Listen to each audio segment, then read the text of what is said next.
الله أكبر.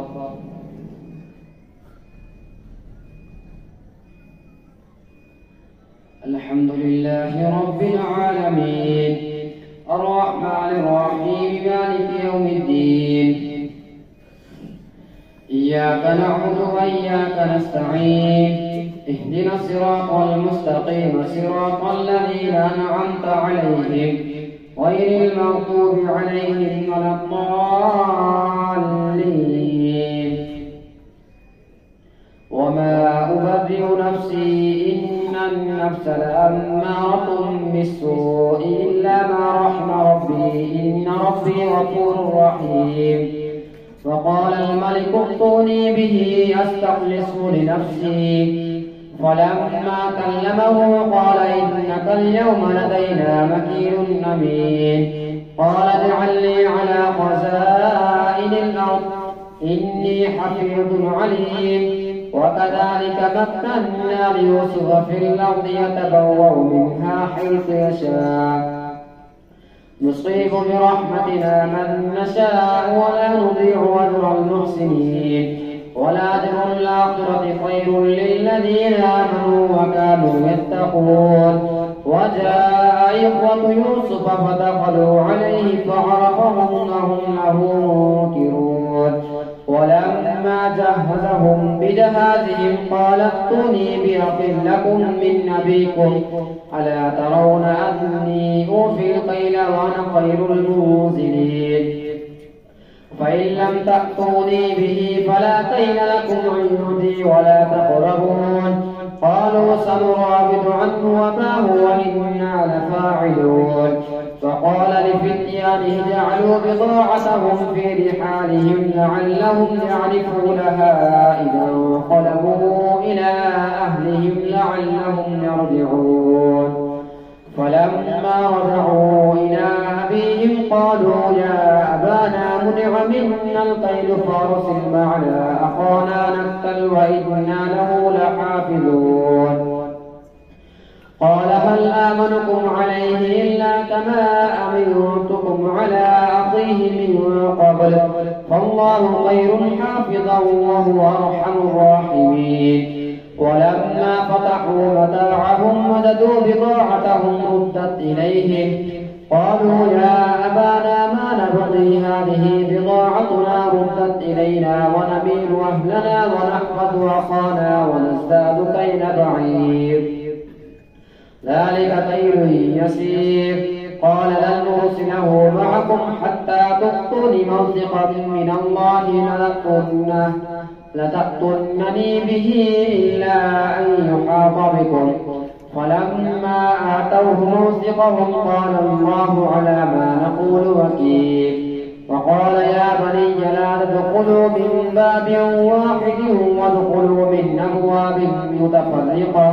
وما أغني عنكم من الله من شيء إن الحكم إلا لله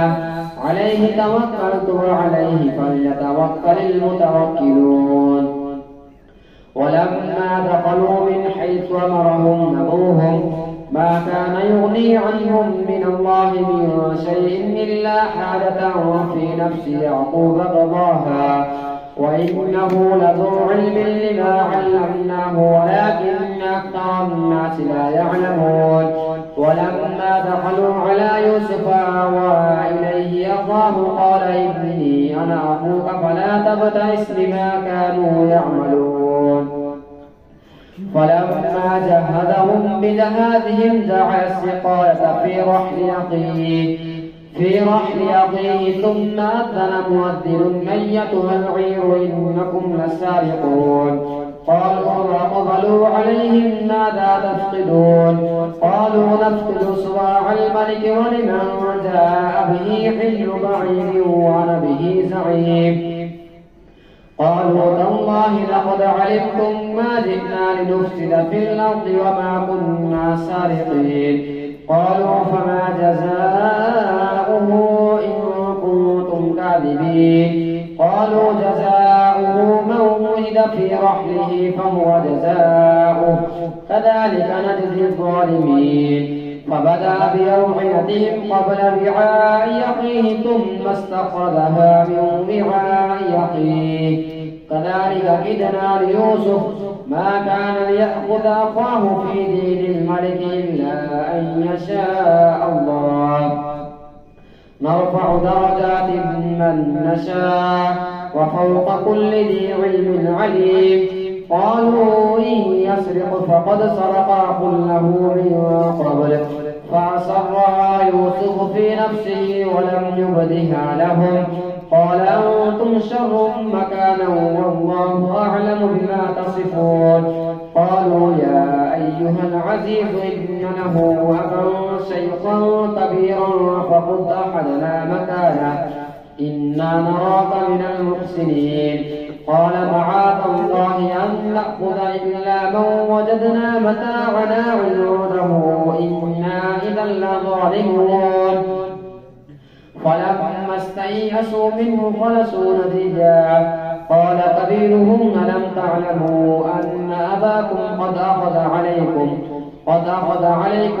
موثقا من الله ومن قبل ما فرطتم في يوسف فلن نبرح الأرض حتى يأذن لي أبي أو يحكم الله لي وهو خير الحاكمين ارجعوا إلى أبيكم فقولوا يا أبانا إن ابنك سرق وما شهدنا إلا بما علمنا وما كنا للغيب حافظين واسأل القرية التي كنا فيها والعير التي يقبلنا فيها وإنا لصادقون قال بل سولت لكم أنفسكم أمرا فصبر جميل عسى الله أن يأتيني بهم جميعا إنه هو العليم الحكيم وتولى عنهم فقال يا أسفا على يوسف فابيضت عيناه من الحزن فهو كظيم قالوا تالله تفتأ تذكر يوسف حتى تكون حرضا أو تكون من الهالكين قال إنما أشكو بثي وحزني إلى الله وأعلم من الله ما لا تعلمون يا بني اذهبوا فتحسسوا من يوسف وأخيه ولا تيأسوا من روح الله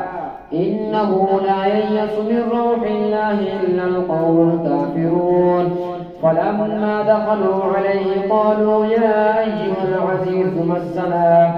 مسنا وأهلنا الضر وجئنا ببضاعة مزجاة فاغفر لنا الكيل وتصدق علينا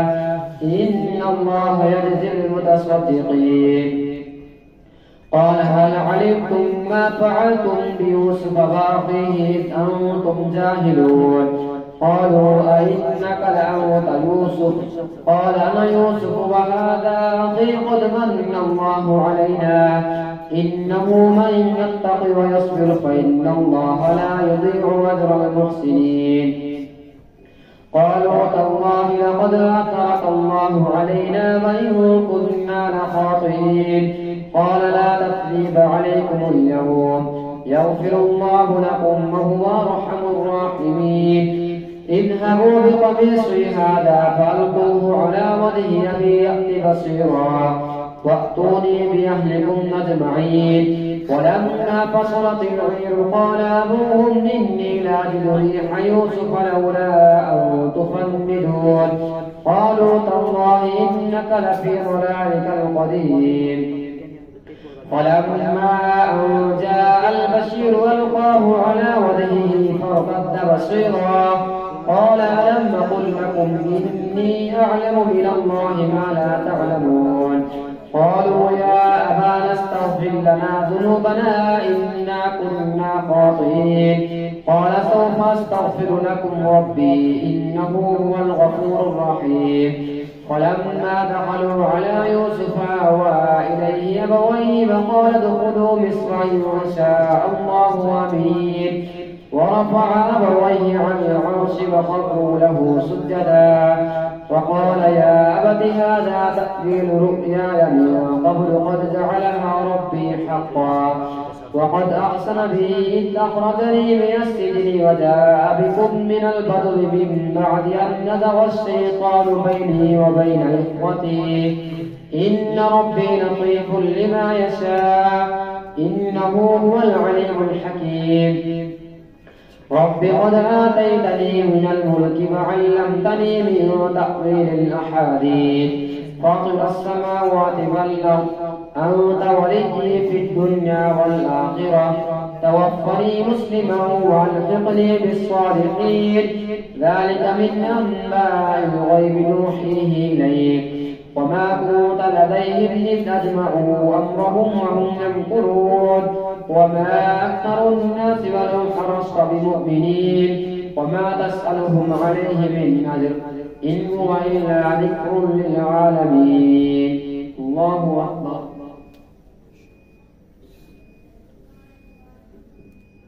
سمع الله لمن حمده الله أكبر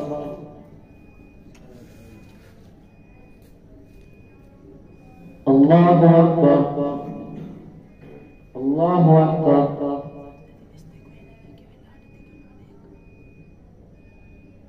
الله أكبر الحمد لله رب العالمين الرحمن الرحيم مالك يوم الدين إياك نعبد وإياك نستعين اهدنا الصراط المستقيم صراط الذين أنعمت عليهم غير المغضوب عليهم ولا الضالين وكأين من آية في السماوات والأرض يمرون عليها وهم عنها معرضون وما يؤمن أكثرهم بالله إلا وهم مشركون أفأمنوا أن تأتيهم غاشية من عذاب الله أو تأتيهم الساعة بغتة وهم لا يشعرون قل هذه سبيلي يدعو إلى الله على بصيرة أنا ومن اتبعني وسبحان الله وما أنا من المشركين وما أرسلنا من قبلك إلا رجالا نوحي إليهم من أهل القرى أفلم يسيروا في الأرض فينظروا كيف كان عاقبة الذين من قبلهم ولدار الآخرة خير للذين اتقوا أفلا تعقلون حتى إذا استيأس الرسل وظنوا أنهم قد كذبوا جاءهم نصرنا فنجي من نشاء ولا يرد بأسنا عن القوم المجرمين لقد كان في قصصهم عبرة لأولي الألباب ما كان حديثا يفترى ولكن تصديق الذي بين يديه وتفصيل كل شيء وهدى ورحمة لقوم يؤمنون ألف لام ميم را تلك آيات الكتاب والذي أنزل إليك من ربك الحق ولكن أكثر الناس لا يؤمنون الله الذي رفع السماوات بغير عمد ترونها ثم استوى على العرش وسخر الشمس والقمر كل يجري لأجل مسمى يدبر الأمر يفصل الآيات لعلكم بلقاء ربكم توقنون وهو الذي مد الأرض وجعل فيها رواسي وأنهارا ومن كل الثمرات جعل فيها زوجين اثنين يغشي الليل النهار إن في ذلك لآيات لقوم يتفكرون وفي الأرض قطع متجاورات وجنات من أعناب وزرع ونخيل صنوان وغير صنوان يسقى بماء واحد ونفضل بعضها على بعض في الأكل إن في ذلك لآيات لقوم يعقلون وإن تعجب فعجب قولهم أإذا كنا ترابا أإنا لفي خلق جديد أولئك الذين كفروا بربهم وأولئك الأغلال في أعناقهم وأولئك أصحاب النار هم فيها خالدون ويستعجلونك بالسيئة قبل الحسنة فقد خلت من قبلهم المثلات وإن ربك لذو مغفرة للناس على ظلمهم وإن ربك لشديد العقاب. ويقول الذين كفروا لولا أنزل عليه آية من ربه إنما أنت منذر ولكل قوم هاد الله يعلم ما تحمل كل أنثى وما تغيض الأرحام وما تزداد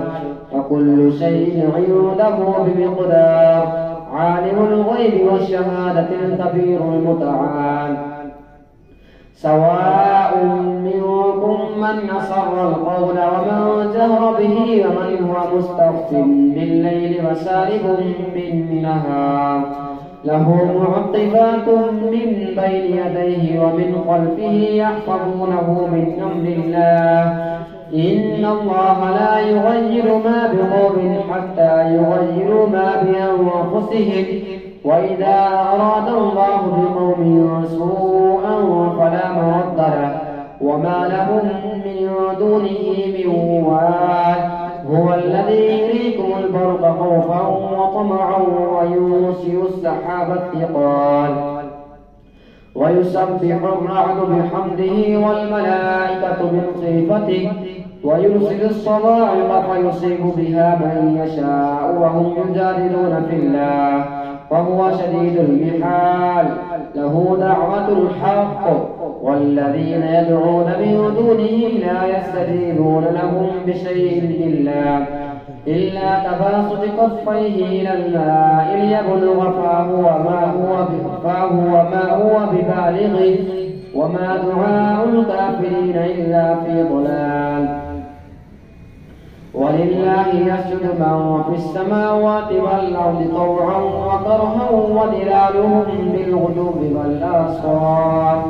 الله أكبر.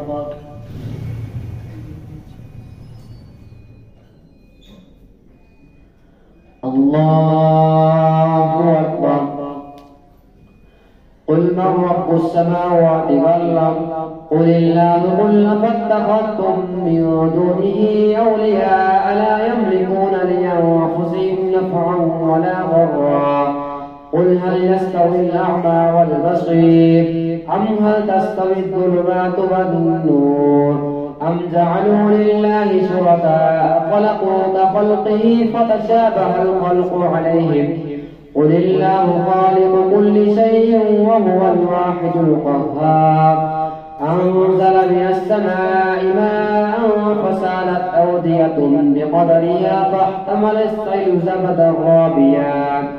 ومما يوقدون عليه في النار ابتغاء حلية أو متاع زبد مثله كذلك يضرب الله الحق والباطل فأما الزبد فيذهب جفاء وأما ما ينفع الناس فيمكث في الأرض كذلك يضرب الله الأمثال للذين استجابوا لربهم الحسنى والذين لم يستجيبوا له لو أن لهم ما في الأرض جميعا ومثله معه لافتدوا به أولئك لهم سوء الحساب ومأواهم جهنم وبئس المهاد. الله أكبر.